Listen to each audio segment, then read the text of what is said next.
Bom dia, colegas da disciplina da Psicologia Social, interessados por Psicologia Social. Eu sou Karine e sou psicóloga social comunitária, trabalho no Centro de Referência de Assistência Social, Unidade 2, e também sou professora da Faculdade Campo Real, da disciplina Psicologia Social. Esse é o primeiro de 5 vídeos que tratam das principais temáticas da Psicologia Social, Materialista Histórico-Dialética. E a nossa primeira exposição, a de hoje, tem como tema uma breve introdução à psicologia social materialista histórico-dialética. Esse nosso diálogo, ele vai ser dividido em 2 principais momentos. Primeiro, uma contextualização histórica do nascimento do capitalismo durante a modernidade e da psicologia social no momento pós-guerras mundiais, entre e pós-guerras mundiais. O segundo momento é uma breve abordagem dos principais pressupostos filosóficos e conceitos fundamentais da psicologia, do materialismo histórico-dialético e da psicologia social de matriz materialista histórico-dialética. Nesse segundo momento, vai ter um ponto em que eu vou pedir para vocês pausar o vídeo e assistir um outro curta chamado A História das Coisas. Ele tem mais ou menos uns 20 minutos, mas é importante vocês assistirem porque ele exemplifica bem como são criadas estratégias, e necessidades para fazer com que cada um de nós alimentemos essa máquina que a gente chama de capitalismo. Então vamos lá? Tá. A modernidade ela é um momento importante na história da humanidade, porque ela só veio a surgir, ela foi sendo chamada então de Idade Moderna, modernidade pelos historiadores, porque as mudanças sociais, econômicas e políticas que aconteceram ali no final do século XV, século XVI, século XVII, elas representam um salto qualitativo na forma de se organizar socialmente e na distribuição do poder. Então, para vocês terem uma ideia do que eu estou falando, a gente precisa lembrar um pouquinho da história, dos estudos de história, e pensar na Idade Média, onde a Igreja, mais especificamente a Igreja Católica, ela é que determinava a visão de mundo que deveria ser entendida e apropriada pelas pessoas, pelos sujeitos naquele momento, e existiam três ou 4 classes sociais, que não existia uma mobilidade entre elas, ou seja, quem nascia num determinado grupo de pessoas, numa categoria social, morria naquele grupo de pessoas. Então, as classes eram a nobreza, e dentro da nobreza incluíam-se os reis também, então a nobreza e a realeza, o clero, então os padres e os noviços, todas as pessoas relacionadas com a igreja, os plebeus, a plebe, os camponeses, e os artesãos comerciantes, que produziam objetos para uso cotidiano ou mesmo só para decoração e vendiam esses produtos. Então, os artesãos e camponeses, os artesãos e comerciantes, eles viviam nas cidadelas, nos próprios feudos, mas numa zona mais urbana, por assim dizer, onde eles tinham as suas oficinas, produziam. Essa era a Idade Média, de uma maneira geral. Esse era o feudalismo. Modo de produção baseado na produção dos feudos e na troca que eles existiam entre eles. E quais foram as mudanças que começaram a ocorrer então? A primeira mudança, que ela, nos nossos slides agora aparece como segundo tópico da organização social e política da modernidade, é o surgimento e crescimento dos burgos e da classe burguesa. O que são os burgos? Os burgos são aquelas cidades, aquelas comunidades e cidadelas que foram crescendo nas encruzilhadas entre um feudo e outro. Então, os comerciantes, muitas vezes, eles trocavam mercadorias, eles trocavam produtos com outros feudos. E eles tinham que viajar para fazer essa troca. E muitas vezes eles se encontravam no meio do caminho, e acabavam fazendo essa troca ali no meio do caminho também.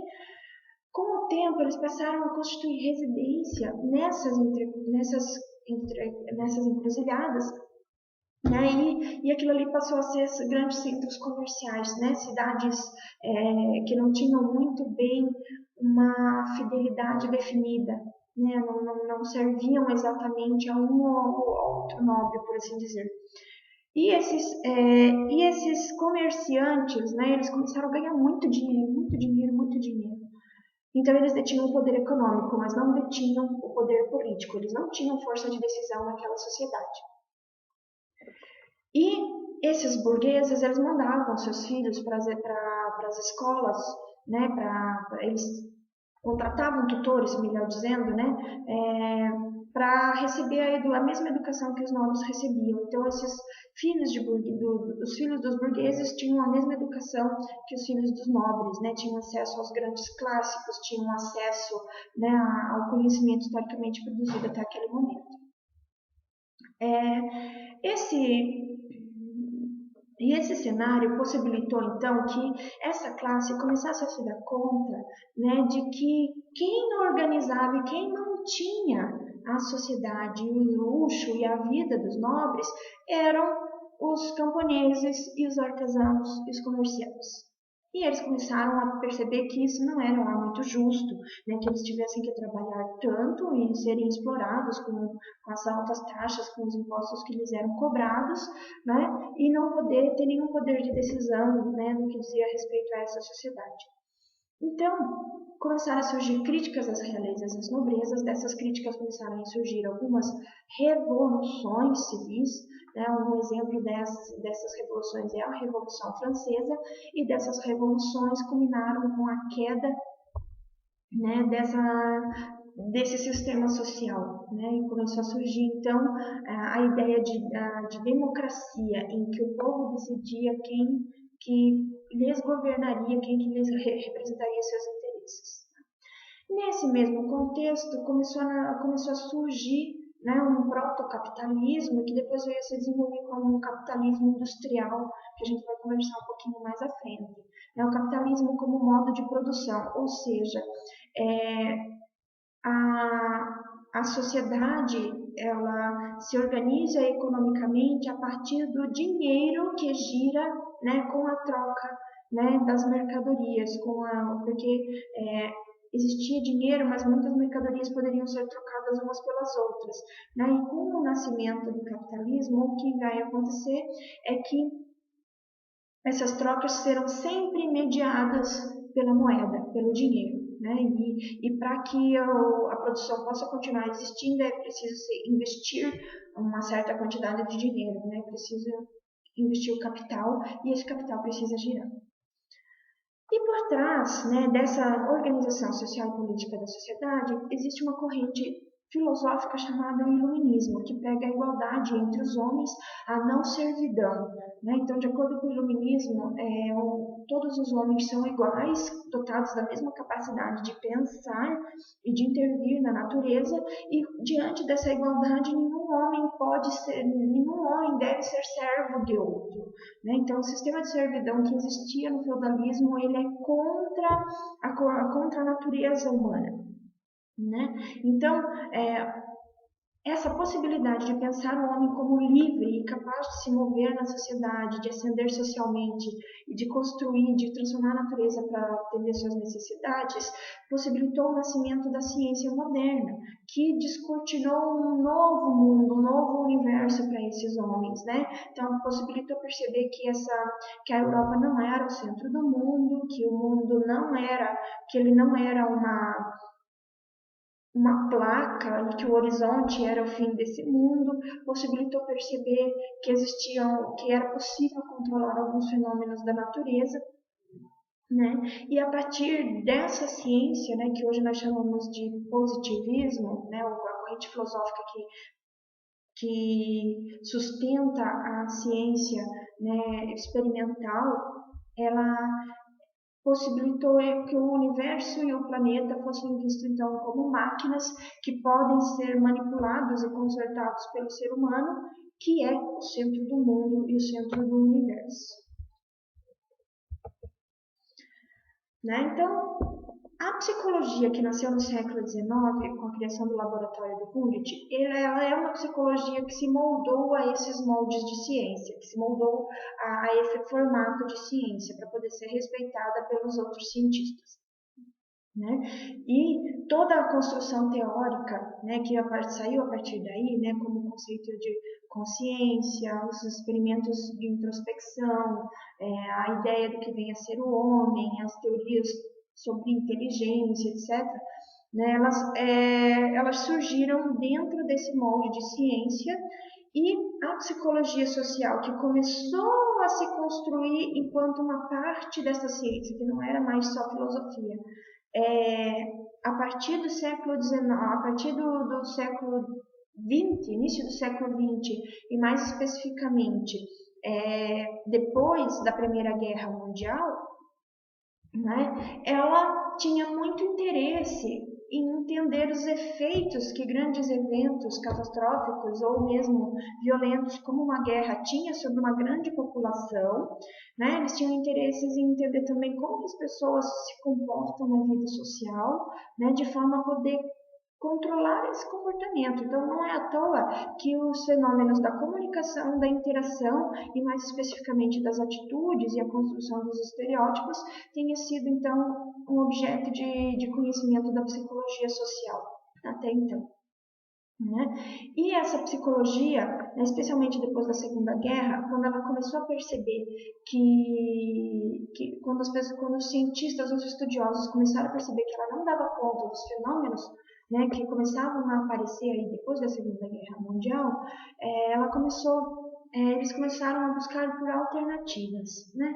Então, essa busca por uma abordagem teórico-metodológica que superasse a contradição entre o físico e o psíquico, ela só foi possível graças à oscilação que existia entre um pragmatismo da psicologia norte-americana, mais focado em descrever os fenômenos sociais de forma objetiva, sem se preocupar em interpretar esses fenômenos, em descobrir os conceitos ou os significados a eles associados, né? E o subjetivismo filosófico da psicologia europeia, que tentando fugir dessa simplificação e da fragmentação do ser humano, viam-no como um ser total, como um ser uno, indivisível, no entanto, né, um ser humano abstrato e desligado do contexto histórico. Né? E a superação, né, dessa contradição entre o pragmatismo, né, e o subjetivismo, entre o físico e o cultural, o físico e o biológico, ela só foi possível pela identificação de que essas teorias elas atendem um determinado objetivo, que é confirmar algumas crenças acerca do ser humano e como devem ser essas relações sociais. Né?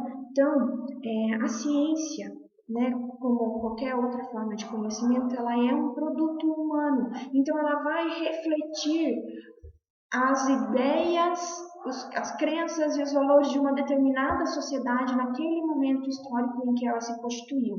Mesmo que ela apresenta crenças e valores contrários às crenças e valores que são compartilhados pela maioria das pessoas, ela ainda reflete no formato de negação. Né? Então, isso por quê? Né? Porque a sociedade, o ser humano ele é contraditório. A contradição faz parte da condição humana e dos processos humanos. E a sociedade ela é um processo humano. Viver junto com outras pessoas, construir regras, pactos de convivência, leis, né? E tudo que a gente, né, vive no dia a dia, numa vida em sociedade, é um processo humano. Então, e a sociedade ela se produz cotidianamente a partir da superação das suas contradições. E cada sociedade ela é constituída cada momento histórico, e cada sociedade ela é constituída por uma contradição fundamental, que a gente pode representar como a luta entre as classes. Né? E ela se produz a partir da sua constante superação, ou seja, da negação desses pressupostos e na síntese de um novo modo de viver em sociedade, de um novo modo de ver o mundo. No entanto, para que essa contradição, não fique negando o tempo todo a sociedade em que se produziu. É importante que as pessoas, se cria um sistema de crenças e de valores e de ideias que justificam essas contradições e que justificam essas relações. Elas explicam essas relações de poder em questões de certo e errado, de bonito e feio, né, com um conjunto de juízos de valor que fazem as pessoas se conformarem a determinados papéis ou determinadas condutas, mesmo que sejam condutas mais ou menos maleáveis, né, para que essa sociedade possa continuar com o seu modo, né, de existência.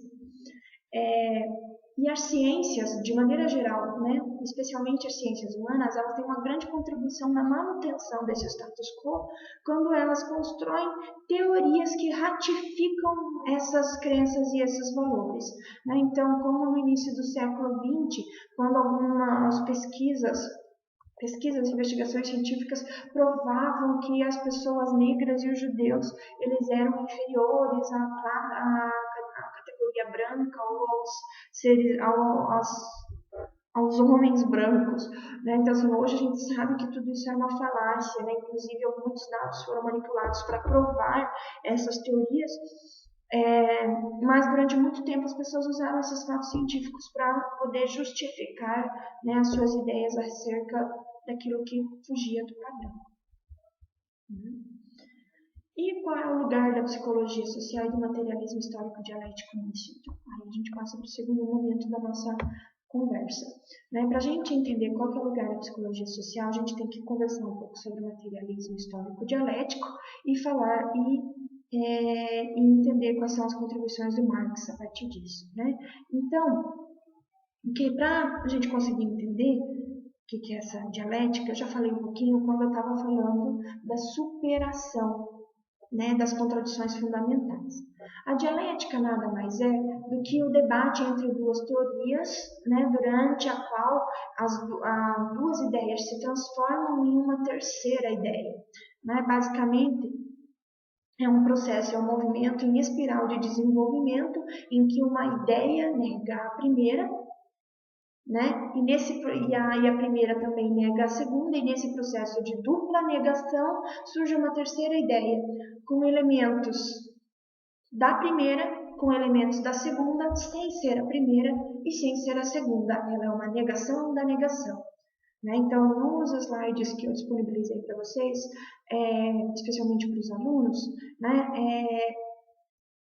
a terceira ideia seria uma síntese, né, originada do embate da contradição entre tese e antítese. Né?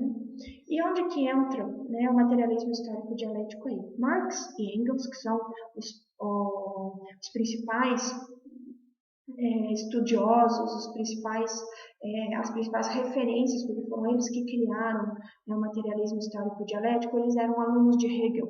E Hegel era um filósofo, né, que eu não vou aqui entrar em muitos detalhes, mas que na sua teoria dialética, né, sobre a natureza e sobre os homens, ele afirmava que o espírito se desenvolve a partir da sua experiência na materialidade. Quando Marx começou a estudar tudo isso, né, e se propôs a estudar o desenvolvimento do capitalismo a partir da história da Inglaterra, ele começou a perceber que não era bem por aí. Né? Então ele virou a dialética hegeliana do avesso e afirmava que, ao contrário de Hegel, ele afirmava, junto com Engels, que a existência precede a essência. Basicamente, ele dizia que essa história de espírito metafísico e anterior ao nascimento do homem é uma bobagem, isso não existe. O que existe é uma condição biológica que permite ao homem transformar a natureza e se desenvolver de tal forma que ele desenvolva algumas habilidades, que ele comece a apresentar algumas habilidades um pouco mais complexas nessa transformação da natureza. Então, aquilo que a gente entende por essência humana, aquilo que caracteriza a nossa condição de seres humanos, ele é construído na materialidade do dia a dia. Né? E nesse processo, o homem é transformado pela natureza à medida que transforma a natureza para atender às suas necessidades. Né? Então, Quando ele tem que produzir uma casa, quando ele tem que produzir uma peça de roupa, quando ele tem que gerar fogo para cozinhar, para se aquecer numa noite fria ou cozinhar os seus alimentos, ele desenvolve habilidades que antes não se desenvolvia, que antes ele não conhecia, ele desperta ali conhecimento sobre si mesmo que antes não tinha, e aí ele se torna um homem diferente. A mesma coisa a natureza, né, porque aí ela já está adaptada às necessidades desse homem, né? Então é uma outra natureza, né? Então tanto o homem quanto a natureza são síntese desse embate entre homem e natureza, né? E esse processo ele se dá ao longo de um tempo, né? Com a passagem, né, de eventos que, né, se repetem, especialmente os eventos naturais. Então, o Marx ele vai falar então que a história ele é um processo produzido pelos seres humanos, né, no embate entre as classes dominadoras e as classes oprimidas, né, que na transformação da natureza diferentes grupos se constituíam com interesses específicos, né, e alguns desses grupos decidiram que seriam mais importantes do que os outros e quiseram dominar outros grupos. Então, ao longo da história, o embate entre esses grupos permitiu mudanças, né, no modo de viver em sociedade. Tá? Pensando nisso, né, nessas questões do que diz respeito à dialética materialista histórico-dialética, né, então a gente tem que pensar em quais são os principais conceitos, os pressupostos filosóficos do materialismo histórico-dialético proposto por Lenin. Né? Então são eles: matéria, consciência e prática social. Né? Matéria, consciência e prática social ou trabalho. Tá? Então vamos começar pela primeira. A matéria é a realidade dada ao homem que se apresenta por meio de seus sentidos. Né? Essa realidade ela é anterior à existência de um homem, mas ela se modifica com a presença dele, com as ações dele. Né? Basicamente, é o concreto, são um conjunto de objetos, é o contexto em que o homem está presente e que aparece para ele a partir de seus sentidos. Tá?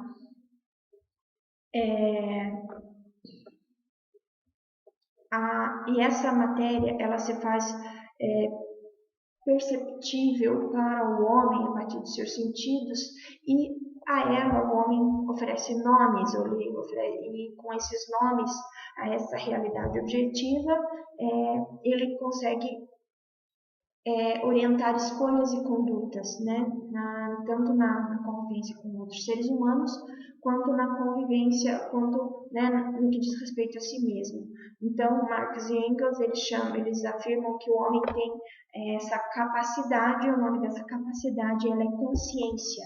E, no materialismo histórico dialético, essa consciência ela é uma propriedade da matéria que é típica do ser humano, né? E eles conseguiram desenvolver melhor isso a partir das contribuições do Charles Darwin, né, quando ele mostrou que nós evoluímos ao longo de uma cadeia de mudanças que foram acontecendo com diferentes animais que existiram antes de nós, que hoje nem existem mais.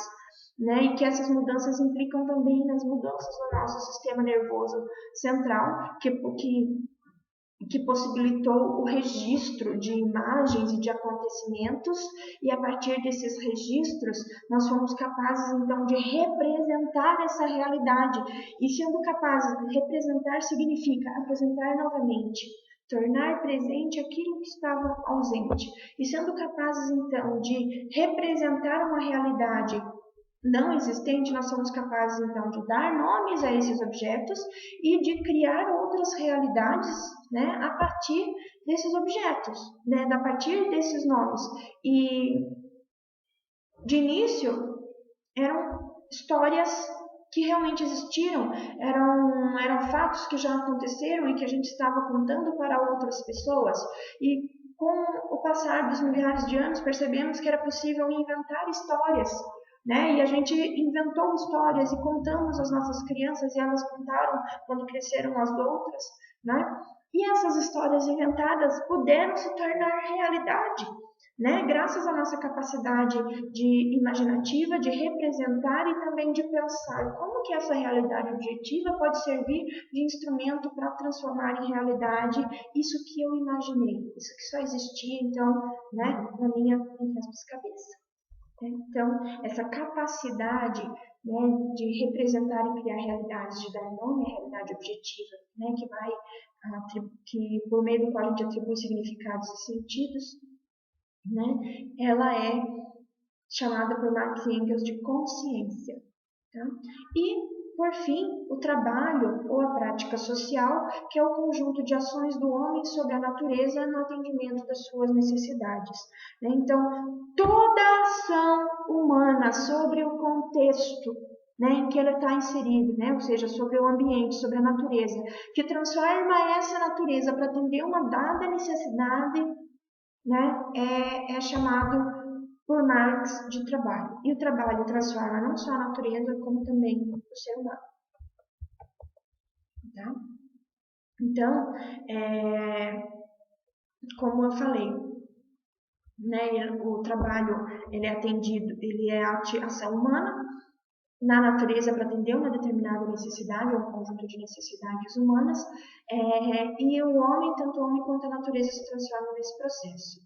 Né? E as manifestações dessa atividade elas vão variar de acordo com o contexto em que o sujeito está inserido. Quando a gente pensa em pré-história, né, o trabalho é o processo de coletas de frutas, de sementes, a caça, a pesca, né? Porque é por meio disso que o homem garante a sua sobrevivência. À medida que a história vai se desenvolvendo e a sociedade e essas pessoas vão se organizando de formas cada vez mais complexas, com regras de conduta e papéis sociais cada vez mais sutis, esse trabalho ele vai assumindo formas simbólicas também, né? Um trabalho mais abstrato, como é o caso, né, do trabalho do professor, por exemplo. Né? Então, pode-se dizer que o trabalho do professor ele é um trabalho também, porque embora ele não esteja modificando a natureza do ponto de vista concreto, né, ele está modificando esse ambiente à medida em que ele promove a apropriação de um conhecimento que vai permitir com que as pessoas que estão escutando aquelas ideias ou que estão construindo esse conhecimento junto desenvolvam habilidades que antes não tinham, né? E o professor também se transforma à medida que esse processo faz com que ele aprimore as suas habilidades de contar histórias, de possibilitar aprendizagens de novos conceitos ou de novas habilidades, né? E às vezes até reveja algum desses seus conceitos, né?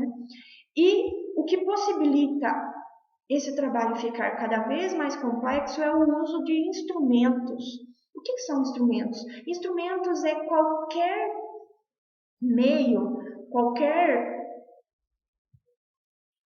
meio, eu ia dizer qualquer objeto, mas a linguagem ela é um instrumento também. Então, ela é qualquer meio, qualquer técnica, procedimento ou objeto, qualquer ferramenta que permita, que facilite a ação do homem sobre a natureza e facilitando essa ação faz com que a atividade fique mais complexa e ao mesmo tempo mais fácil de ser realizada.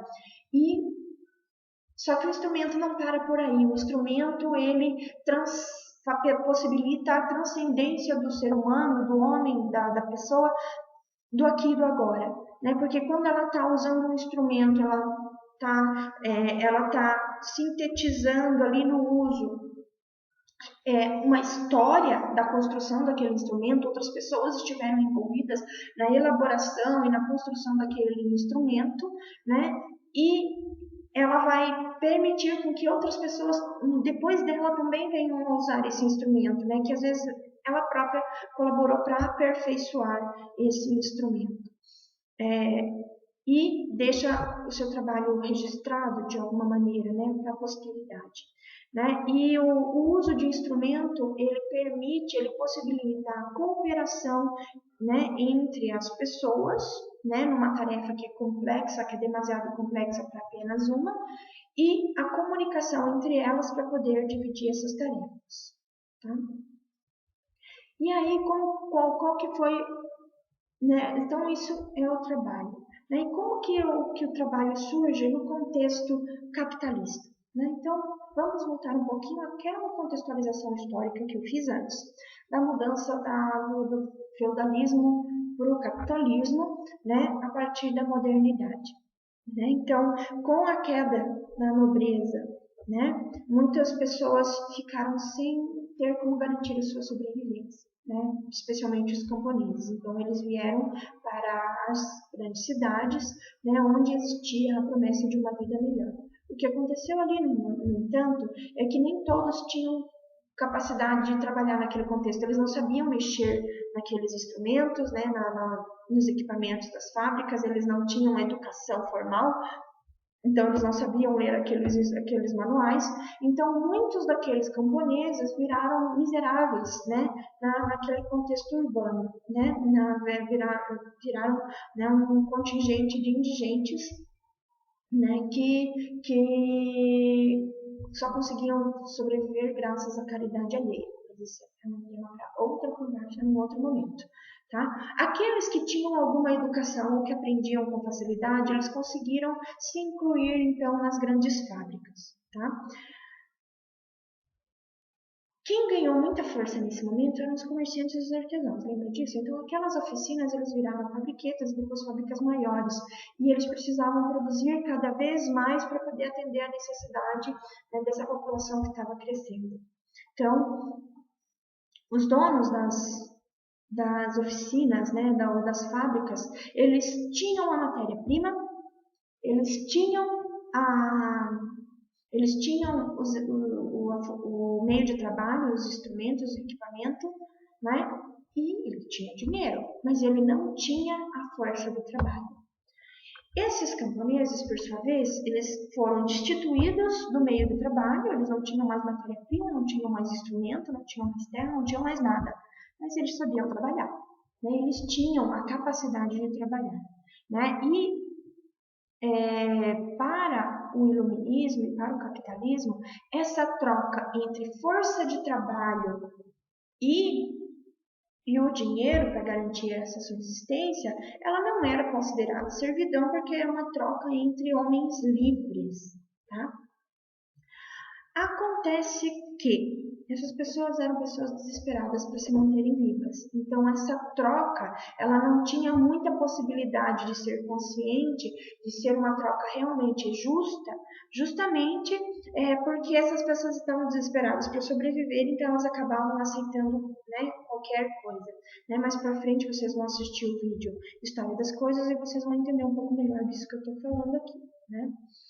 Então, a princípio, né, o trabalho no sistema capitalista, ele é a troca da força de trabalho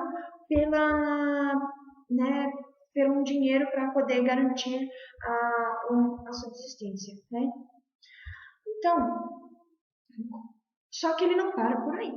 Tá? Então, o que acontece? Né? Então, com a força de trabalho, né, e com os meios de produção que o capitalista possibilita ao trabalhador, né, ele produz uma quantidade X de mercadorias.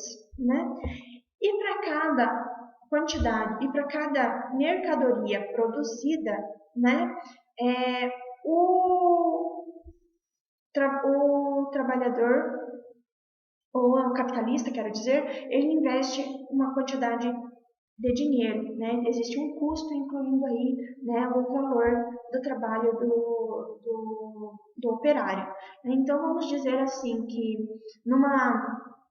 num dia de trabalho, considerando uma fábrica de manufatura ainda que não dividiu o trabalho, né, em etapas, né, em que cada um se responsabiliza pela produção de uma parte, de uma peça daquele produto final da mercadoria. Né? Então vamos imaginar uma fábrica de bicicletas em que cada trabalhador montaria uma bicicleta inteira. Então um operário, né, na sua troca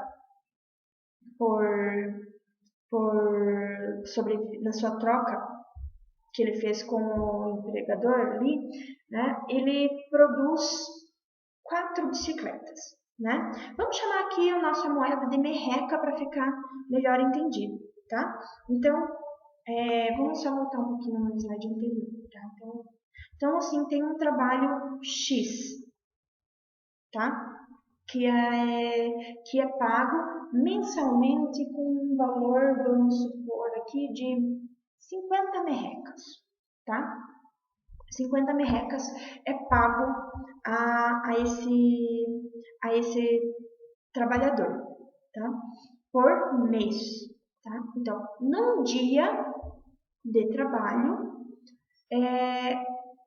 esse trabalhador, ele constrói 4 bicicletas, né, que tem o custo, né, para o empregador, que ficou ainda com dinheiro, com a força de trabalho e mais com o meio de produção.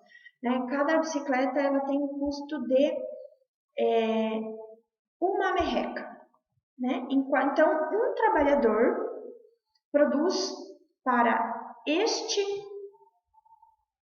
capitalista, para este industrial, em um dia, 4 bicicletas que custariam uma merreca cada uma. Né? E essas bicicletas e essas bicicletas não são do trabalhador, porque o produto do trabalho não pertence ao trabalhador. Né? Nesta troca que ele fez, aquele produto não pertence ao trabalhador. Aí começa o processo de alienação do trabalho. Então, produz, né, 4 bicicletas. Essas bicicletas, elas são vendidas a uma loja, né, pelo dobro do seu preço. Então, cada bicicleta é vendida a 2 merrecas para essa loja. Então, de 4 bicicletas, né, o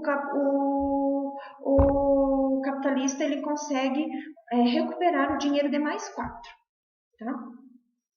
Então, então esse valor, né, essa diferença entre o que o trabalhador recebe, né, do seu salário, né, e que está diluído aí no valor daquelas 4 bicicletas que eu falei, e o que o industrial ganha com a venda dessas mercadorias é chamado de mais-valia.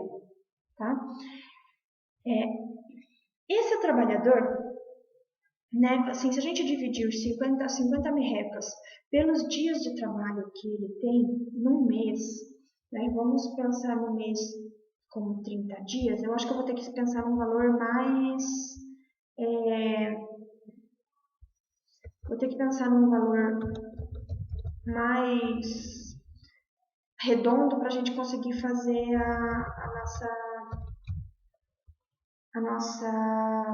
o nosso cálculo aqui, só um minutinho.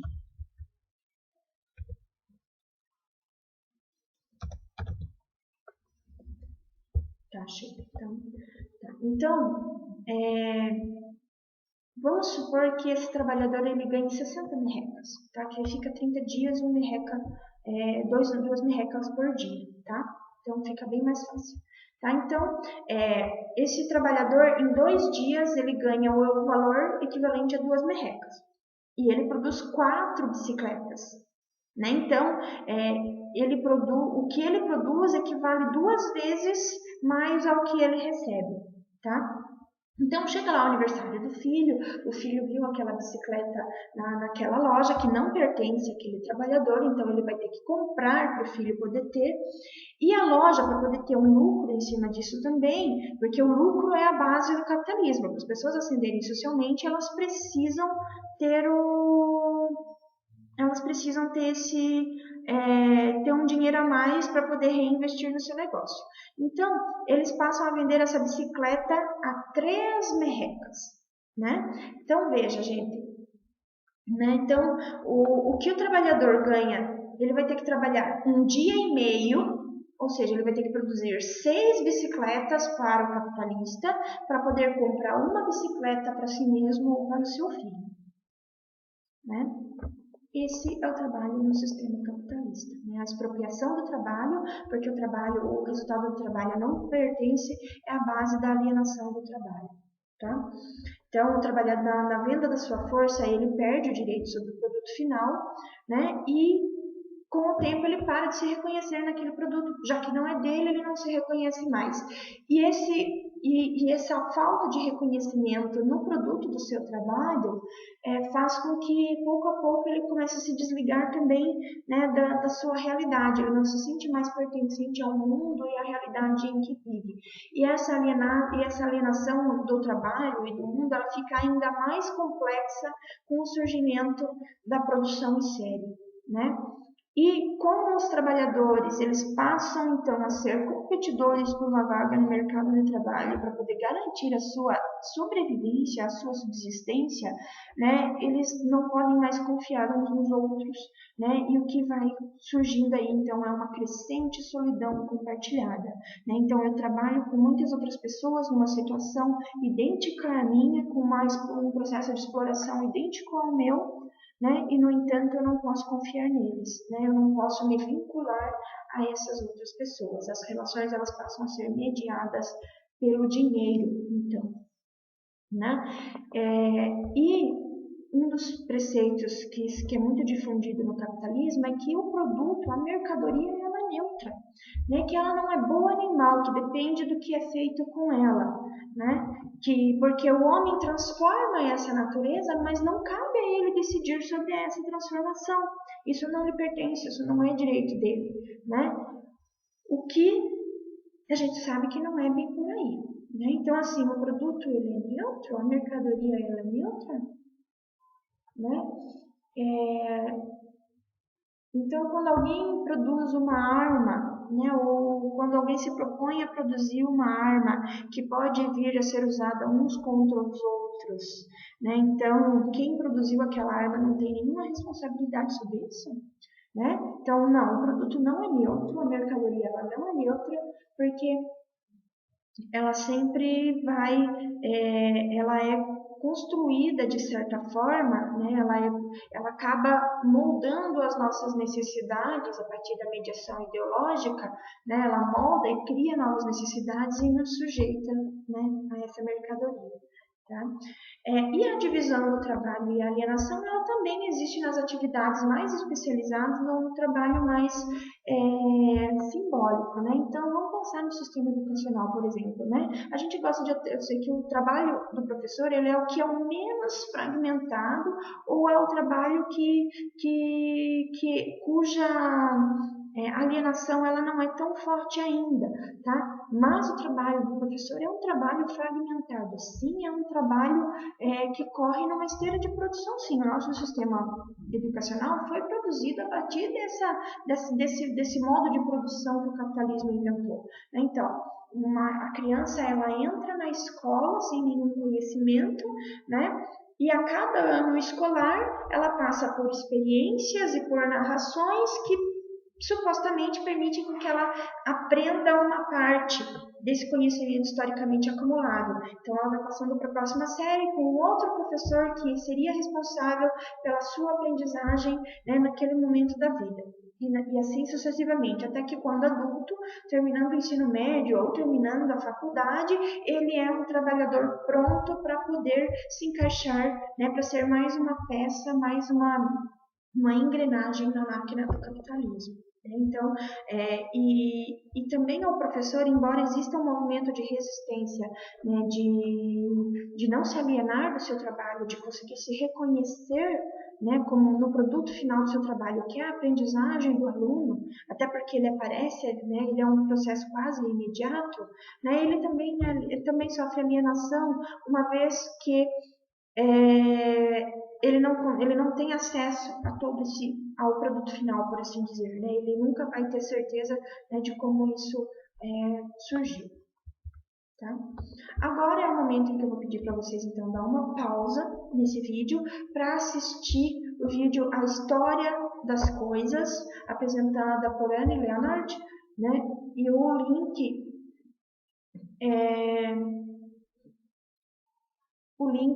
vocês podem procurar no YouTube, procurando a História das Coisas, né, e ele vai, né, ser um dos primeiros lá na versão brasileira.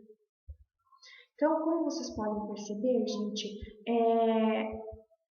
a mercadoria ela não é neutra, né? Então, o próprio Marx, né, no Capital, ele mostra isso, né, quando ele faz a análise da mercadoria, primeiro como seu uso, com seu valor de uso, né? E demonstrando que esse valor de uso, esse valor de troca, na verdade, é um valor, é uma importância atribuída por ser humano àquele produto, e que no final não é esse produto que está que está a serviço das nossas necessidades, mas é as nossas necessidades que estão a serviço desses produtos. Tá? E que como seres capazes, né, de pensar sobre essa realidade, criar nossas novas realidades, a gente tem condições também de superar esse momento, né?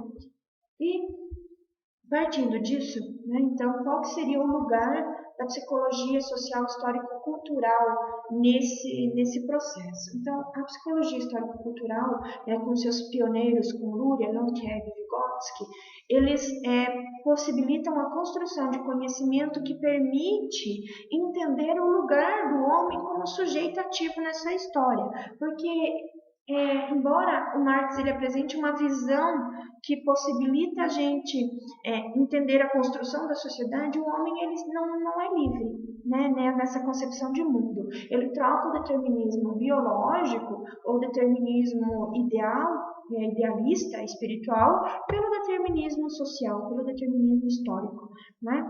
E o que esses pioneiros, né, especialmente o Vygotsky, eles vão nos mostrar é que o homem pode sim ser ativo nessa história e mesmo sendo determinado por essa história, ele também é construtor dessa história, ele não é só uma marionete desses jogos de interesses, né? Então, né, a partir das contribuições de Charles Darwin, como eu já falei antes, né, eles partem do biológico como a base orgânica dos processos psicológicos, né, que passam a ser objeto de conhecimento, objeto de investigação desses estudiosos, né, mais especificamente o sistema nervoso central. Tá? E eles apresentam, então, a partir das teorias sobre desenvolvimento humano, do desenvolvimento, né, dos processos psicológicos básicos e dos superiores, né, que o ser humano, como um animal frágil e indefeso, né, e com tendências da socialização, né, a socialização ela é uma estratégia de sobrevivência, né, uma vez que ele é indefeso e é frágil, somente a vida com outros seres humanos, no qual o longo período de infância permite a aprendizagem de técnicas e procedimentos necessários para essa vida social, permite com que ele sobreviva nesse meio inóspito, né, e aprenda como transformar também. Então, a humanidade ela desenvolve a linguagem como um instrumento de comunicação, né? Então, as estratégias de sobrevivência exigem, né, que as pessoas passem a sincronizar técnicas, a sincronizar ações, né, a coordenar ações para atingir um objetivo em comum, a linguagem ela surge, né, de uma forma primeiro bastante rudimentar, mas que possibilita então a comunicação de intenções. Tá? E a linguagem aqui então entendida como um conjunto de códigos compartilhados e construídos históricos e socialmente, né, que permitem essa expressão de ideias e sentimentos, tá? Ela é ao mesmo tempo pré-existente, porque quando um ser humano nasce, né, uma pessoa nasce numa sociedade, já existe um código linguístico que ela vai se apropriar ao longo da vida para se comunicar com as outras pessoas, ela também é constituída pelos sujeitos nas suas relações cotidianas, né? Então ela vai se modificando no dia a dia e novos códigos vão se criando e se agregando então a esse sistema já pré-existente. Né? Então, uma vez que pela expressão de ideias e valores, né, que as pessoas constroem ao longo da sua existência, a gente vai conversar um pouco melhor sobre isso numa outra videoaula, né, a gente pode, né, só adiantar aqui que ela é constituinte e constituída pela ideologia. Então, ela é constituinte a partir do momento em que ela permite a construção de códigos, né, que objetivem essas crenças, esses valores, esses juízos de valor, né, mas ela também é constituída porque esses códigos eles são construídos a partir, né, de uma determinada baliza, de um determinado padrão de qualidade, por assim dizer, tá? Então, a psicologia social, ela, né,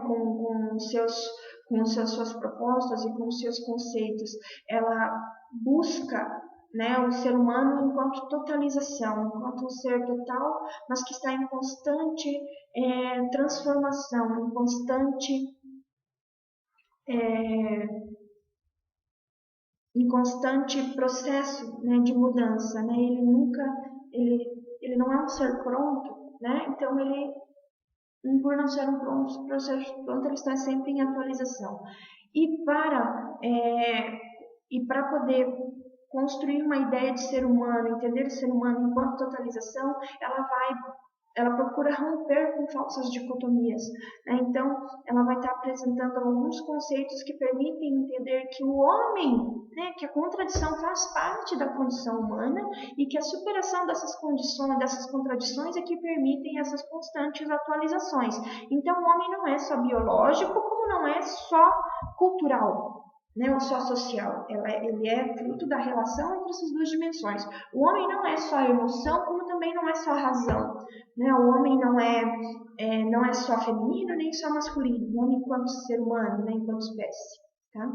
E para romper com essas falsas dicotomias, entre outras, né, então criam-se algumas categorias de análise da psicologia social, né, que vão ser os objetos, né, das nossas próximas videoaulas também. Né? Mas para a gente saber quais são essas categorias: linguagem e representações sociais, a atividade ou trabalho, né?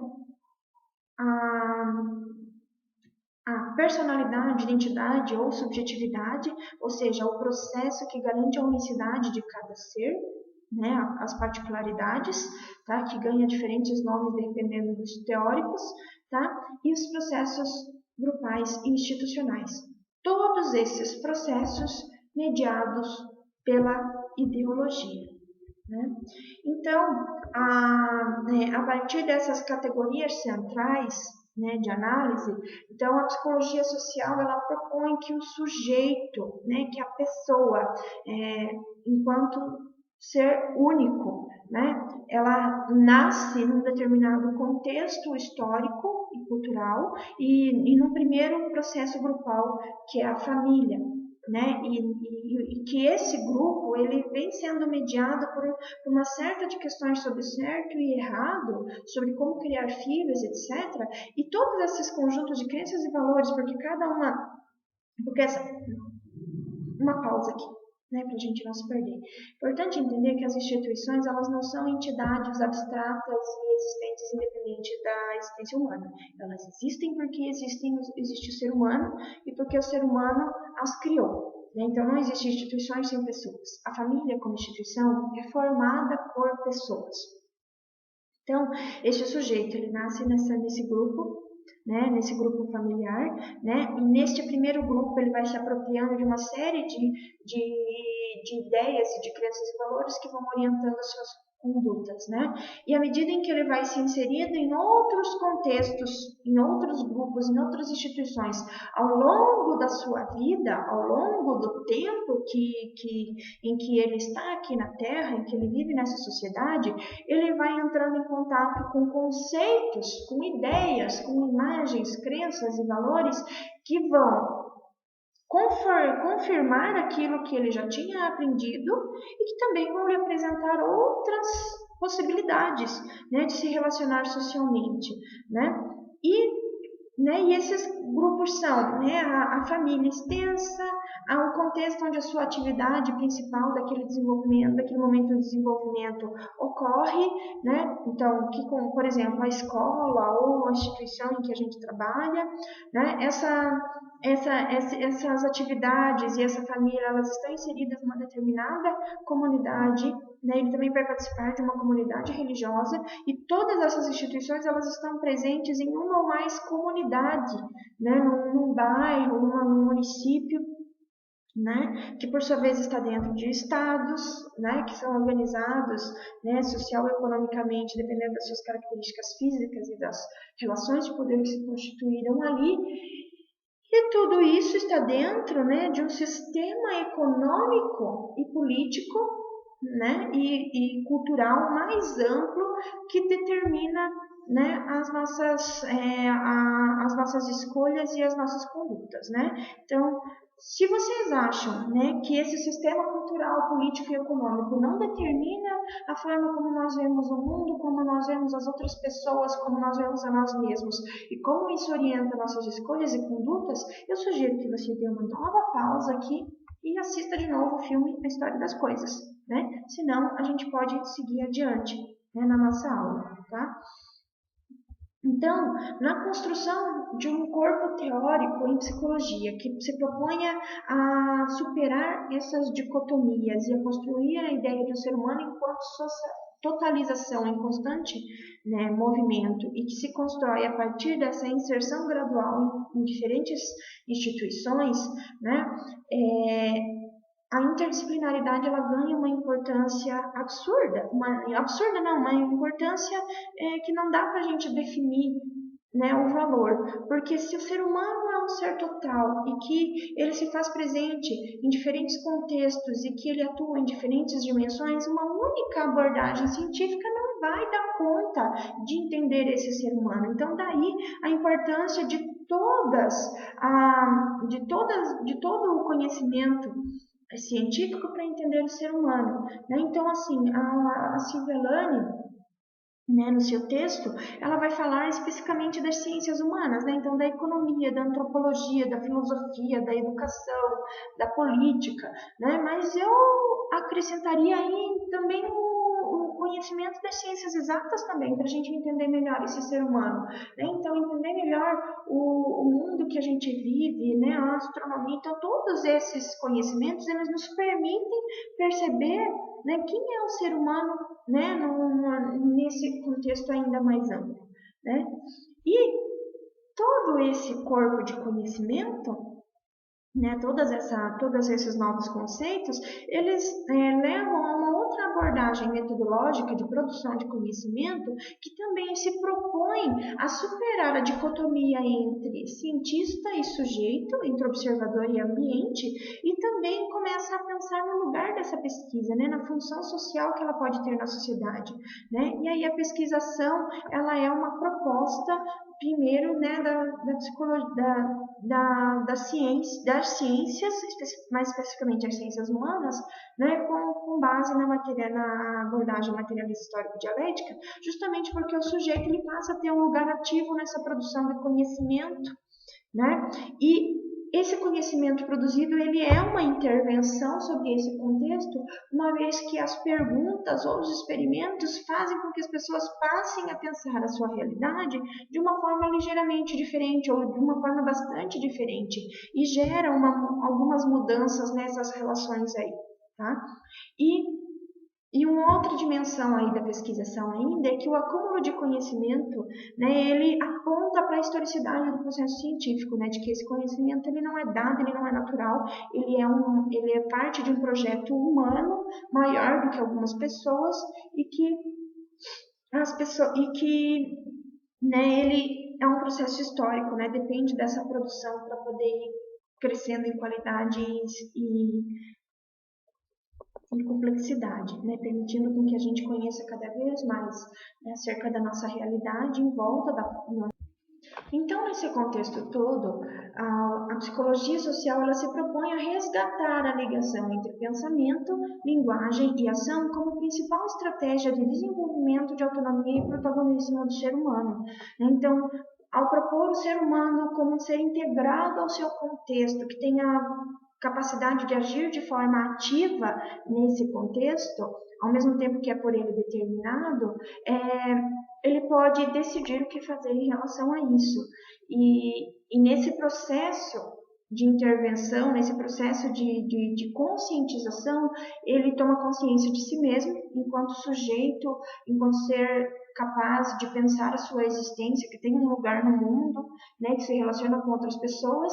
Ele ganha consciência de classe, né, ele se reconhece como parte de uma classe social, com características semelhantes a outras pessoas, com um modo de vida semelhante a de outras pessoas, com necessidades semelhantes, e também uma consciência social, ou seja, como membro de uma sociedade que apresenta necessidades que são comuns a todos, né? E que sociedade é essa que ele quer construir, tá? Então, esse seria o lugar da psicologia social. Muito obrigada pela atenção e pela paciência, e até uma próxima oportunidade.